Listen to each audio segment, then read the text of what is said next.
Every evening at exactly 7 o'clock, 12-year-old Kabir would place 2 small tablets on the steel plate beside his mother's bed. Not 3, not 4, just 2. His mother never noticed. She lay there near the window, her body weakened by kidney disease. The illness had stolen her strength, leaving her dependent on medicines that were as expensive as they were necessary.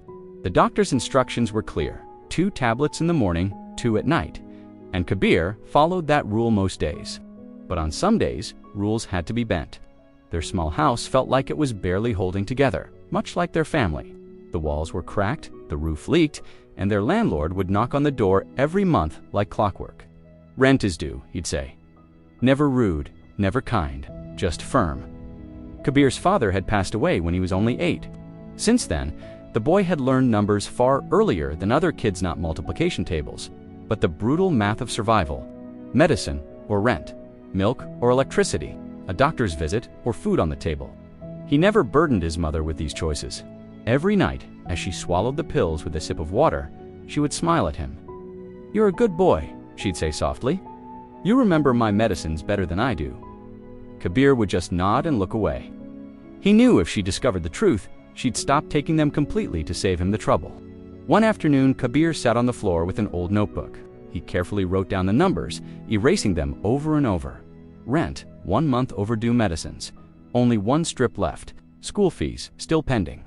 He circled the cost of the medicine and stared at it for a long, long time. Then he erased 1 tablet from his nightly count. That evening, he gave her only 1 pill. The doctor said to his mother, murmured, her voice weak. Kabir forced a smile. "1 is enough for tonight. Ma, you took extra this morning." She didn't argue. She trusted him completely. And trust is a heavy burden when you have to carry it all by yourself. The days stretched on. Kabir carefully rationed the medicines, spacing them out, convincing himself that missing a single pill here and there wouldn't make a difference. He started skipping his school lunches, lying about homework, and running small errands for neighbors to earn a few coins. But it was never enough. One morning, everything changed.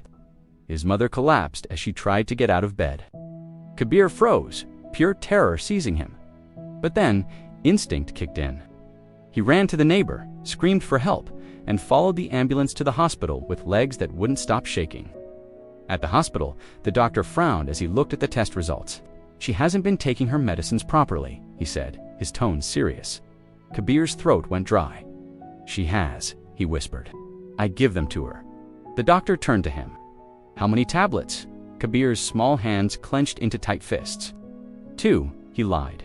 The doctor studied his face for a moment, long enough to see the heartbreaking truth hiding behind the boy's eyes. Later, while his mother slept, the doctor sat down next to Kabir. "How old are you?" he asked gently. 12. The doctor let out a heavy sigh. "You're too young to be making these kinds of adult decisions." Kabir looked down at the floor, his shoulders slumping. Someone has to.